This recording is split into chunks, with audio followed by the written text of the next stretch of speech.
Hai guys, assalamualaikum. Welcome back to my channel Ida01 Gaming CHI, cerita horor Ida. Oke guys, di pertemuan kali ini aku akan menceritakan sebuah kisah yang cukup lumayan serem ya, dari sebuah desa. Ini diceritakan oleh teman yang bernama Susi.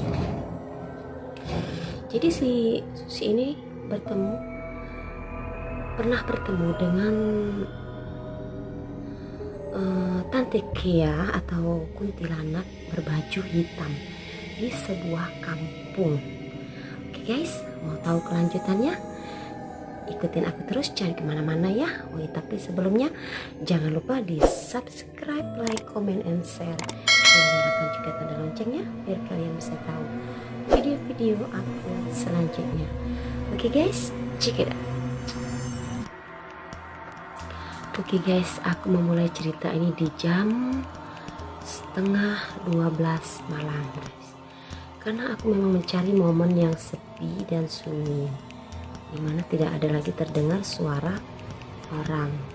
Tapi berhubung rumah aku memang di pinggir jalan guys, jadi ya mungkin masih adalah suara-suara mobil lewat ya. Tapi sukilah, terserah aja ya.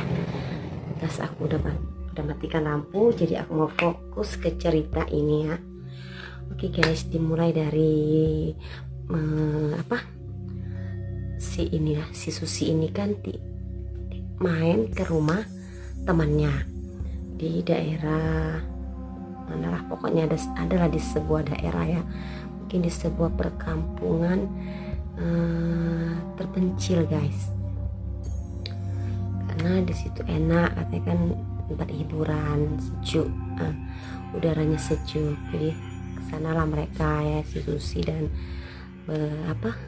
ke rumah temannya yang bernama siapa, Ika kalau nggak salah dia bilang Ika, temannya itu namanya Ika guys. Jadi si Susi ini ke rumahnya si Ika menginap gitu ya. Nah, ketika si Susi ini bermain ke rumah dia dan menginap di sana, untuk hari pertama tidak terjadi apa-apa guys, biasa aja kan. Nah, hari kedua dia senang bercanda, main-main lah ya, kemana, ke sawah kan, karena kebenaran di daerahnya, di perkampungannya si Ika ini memang orangnya tuh bercocok tanam dengan menanam padi guys, untuk beras ya. Nah, persawahan lah kayak gitu ya. Kemudian guys, di hari ketiga pas di malam Jumat guys, pada waktu itu masih sore ya guys, masih maghrib, baru menjelang maghrib atau mau maghrib lah ya guys ya. Di sana pas di waktu itu mereka ini, si Susi dan si Ika ini dan beberapa orang di daerah situ mau pergi ke musola untuk melakukan ibadah sholat maghrib guys ya. Tapi apa terkejutnya mereka, terutama Susi guys, ketika mereka mau keluar dari rumah dan mau berjalan menuju ke musola yang berada, kebetulan sekali musola ini berada di dekat sawah guys, maksudnya di dekat persawahan. Harus kalau mau ke musola ini kita harus melewati persawahan guys. Nah di situ guys, Susi ini merinding aku guys, ini banget aku nih cerita. Di situ ketika si Susi ini lewat bersama orang-orang itu, tampaklah oleh mereka itu guys, seperti ada perempuan terbang di atas sawah dengan memakai baju hitam guys, sambil menggendong bayi, seperti itu. Dia terbang aja tuh di atas sawah tuh, dia terbang. Nah, seperti membelakangi, tapi tampaklah sedikit wajahnya tuh ya, di balik kerudungnya. Tapi dia kan pakai kerudung hitam juga ya. Nah, lewat dia di atas sawah itu. itu yang melihat situ pada bengong ya, mereka nggak bisa bicara, mereka hanya bengong saja melihat itu ya. Terus si Susi guys, Susi ini kaget setengah mati, baru satu kali ini dia bertemu dengan makhluk seperti itu. Nah singkat cerita guys, orang-orang yang mau ke musola tadi tidak jadi semua guys, pada kabur pulang ke rumah masing-masing guys, dan mungkin melaksanakan sholat di rumah masing-masing. Itu pun mungkin ya guys, termasuklah si Susi dan si Ika ini guys kabur. Kenapa? Dia kan, apalagi dia kan perempuan ya, jadi kaburlah mereka guys ke rumah masing-masing. Selanjutnya guys, di hari selanjutnya perempuan itu mengganggu warga guys. Jadi kalau lewat dari maghrib itu guys, tidak ada satu orang pun dari penduduk kampung itu yang mau keluar dari rumah guys. Semuanya berdiam diri di dalam rumah. Karena kenapa? Makhluk itu mengganggu guys, sangat mengganggu dengan tertawa cekakakan, kemudian menangis, sering mengganggu ya, seperti itulah guys, gangguan teror yang dilakukan oleh si perempuan berbaju hitam itu guys. Jadi guys, kampung itu sangat mencekam guys. Setelah habis maghrib, kampung itu sunyi dan seperti kampung mati guys. Tapi si Susi ini termasuk orang yang berani ya. Dia termasuk perempuan yang mempunyai kelebihan sedikit lah ya istilahnya.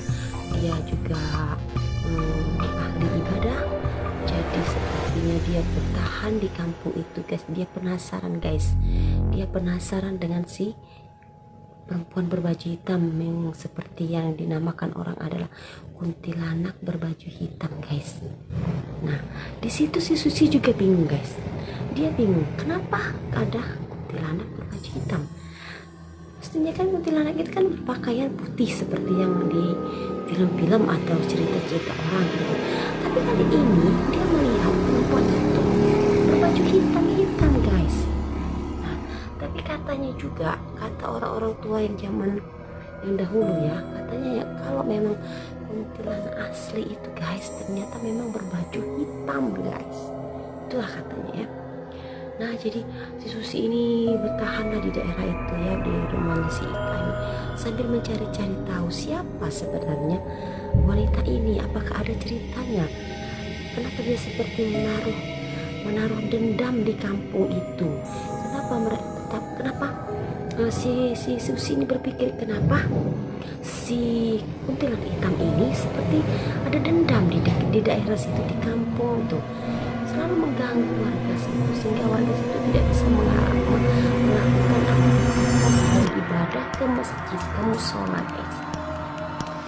Jadi esok harinya diceritakanlah oleh si ibunya Ika, karena ibu Ika ini termasuk orang yang lama di situ, yang pernah mengenal yang katanya sudah menjadi kuntilanak ini guys. Jadi diceritakanlah oleh si ibu Ika ini kan, kalau sebenarnya tadinya si kuntilanak hitam ini adalah manusia, katanya ya. Nah, katanya dia itu seorang ibu rumah tangga yang stres karena ditinggal oleh kedua anaknya, meninggal secara tragis guys. Dan ini benar-benar kisah nyata guys. Anak pertama laki-lakinya meninggal dibunuh, dibantai sama teman-temannya sendiri. Nah, yang kedua adalah meninggal masuk ke dalam sumur guys. Jadi karena kebenaran anaknya ini adalah maksudnya anaknya yang kedua ini perempuan mengidap penyakit seperti epilepsi guys ya. Nah jadi tanpa sepengetahuan si ibu ini guys, anaknya itu kumat penyakitnya. Nah ketika anaknya tuh kumat, rumahnya tuh panggung guys, jadi di bawahnya tuh ada kayak balong ya, apa kalau dibilang kayak sumur kayak gitu ya, sumur kecil. Masuk anak itu ke dalam sumur itu ya, dalam keadaan kumat epilepsinya. Nah, setahu aku memang kalau orang sakit epilepsi itu kalau tidak boleh dekat air ya, memang dia tidak bisa ditolong lagi, karena kalau tidak ketahuan, kalau ketahuan masih bisa ditolong, tapi kalau tidak ketahuan, biasanya penyakit epilepsi itu tidak bisa ditolong lagi guys. Dia akan kehabisan oksigen karena masuk ke dalam air kan ya. Jadi guys, anak kebanyakan meninggal dunia. Jadi disitulah si ibu ini tambah stres guys. Dia berpikir, kenapa Tuhan mengambil semua anak-anaknya, anak-anak kesayangannya diambil secara tragis. Ketika itu dia benci kepada Tuhan guys. Dia benci, dia mengutuk Tuhan, dia tidak percaya lagi sama Tuhan, dia benci sama Tuhan. Katanya semua kebahagiaan dia diambil sama Tuhan tanpa sadar guys. Jadi dia sudah dipengaruhi oleh setan guys. Bisikan-bisikan setan sudah masuk ke dalam telinganya, sehingga guys suatu malam dia nekat guys. Aduh aku merinding guys, ini udah sampai jam 12 ya, 23 jam berapa nih?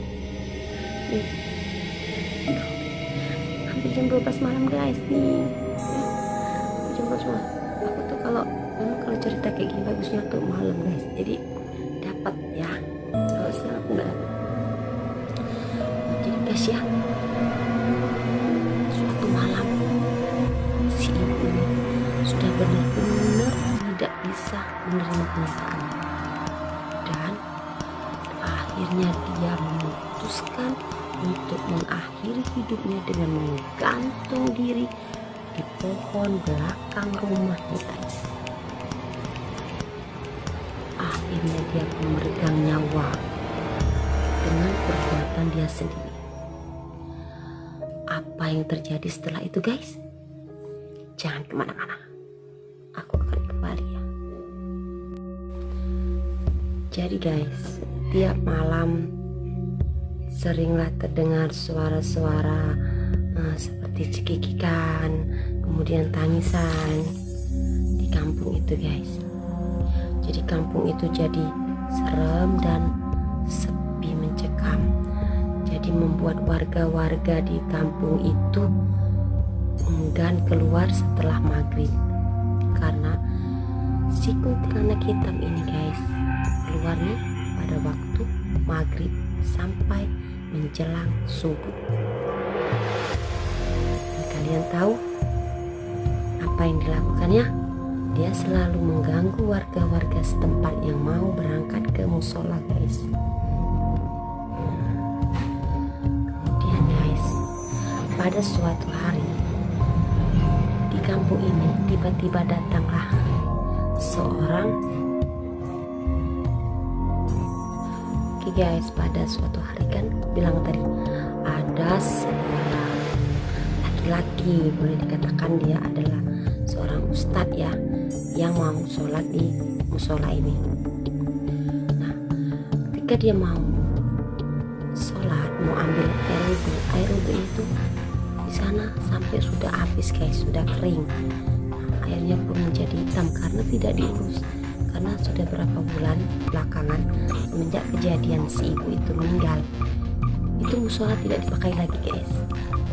Jadi kayak rumah kosong, kotor dan berdebu.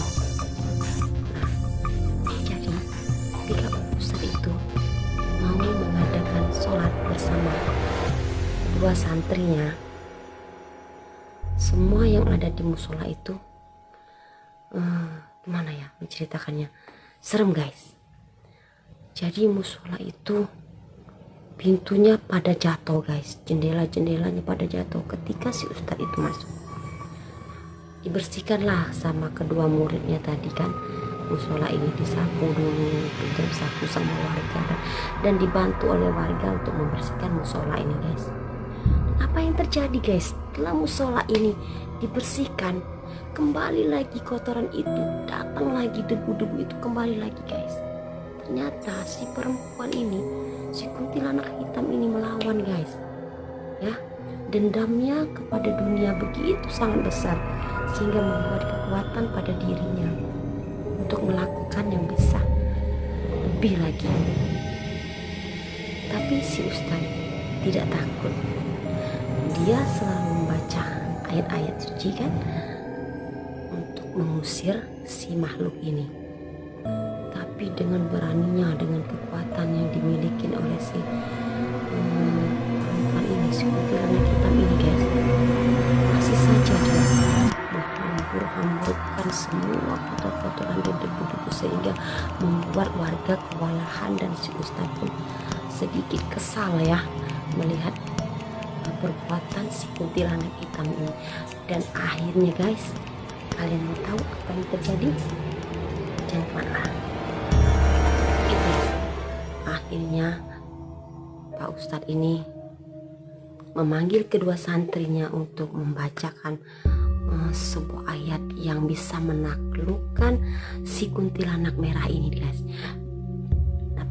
Kemudian akhirnya kan dapatlah si kuntilanak ini ditangkap sama Pak Ustadz ini dengan secara gaib mungkin guys ya. Nah, ketika ditanya sama Ustadz ini dengan secara kebatinan mungkin ya, bicara si perempuan kuntilanak hitam ini, katanya dia itu dendam kepada warga kampung situ guys, karena telah membiarkan anaknya tuh dibantai habis-habisan sampai mati oleh musuh-musuhnya, dan membiarkan anaknya yang satu lagi mati di dalam sumur, tidak ditolongin. Itulah kata si perempuan berbaju hitam yang disebut kuntilanak hitam ini, yang akhirnya dia disempurnakan oleh Ustadz tadi dengan dibacakan doa-doa untuk mengirim dia, doa-doa untuk mengirim dia kali ya. Jadi dari situlah musola itu mulai bisa lagi ditempati guys. Nah, tidak ada lagi gangguan dari si kuntilanak hitam ini. Dari situ jadi si Susi ini yang memanggil Pak Ustadz tadi sudah tenang, baru di situ dia bisa pulang ke kota kembali. Itulah guys ceritanya dari si Susi ini guys. Ini kayaknya kisah nyata ya. Dia ceritakan waktu dia berada di sebuah perkampungan yang banyak sawahnya di rumah sahabatnya. Oke guys, sampai di sini dulu ya. Nanti kita sambung lagi dengan cerita-cerita horor aku selanjutnya. Jangan lupa ya di subscribe, like, comment, and share, dan nyalakan juga tanda loncengnya biar kalian bisa tahu video-video aku berikutnya. Oke guys, sampai di sini dulu ceritanya. Nanti kita sambung lagi dengan cerita-cerita horor aku selanjutnya. Mungkin yang lebih seru lagi ya, kalau kalian ada cerita-cerita horor lainnya, kalian bisa DM ke Instagram aku ya. Nanti aku taruh di bawah ya, di deskripsi ya. Oke, sampai jumpa lagi. Semoga sehat selalu. Bye bye. Assalamualaikum.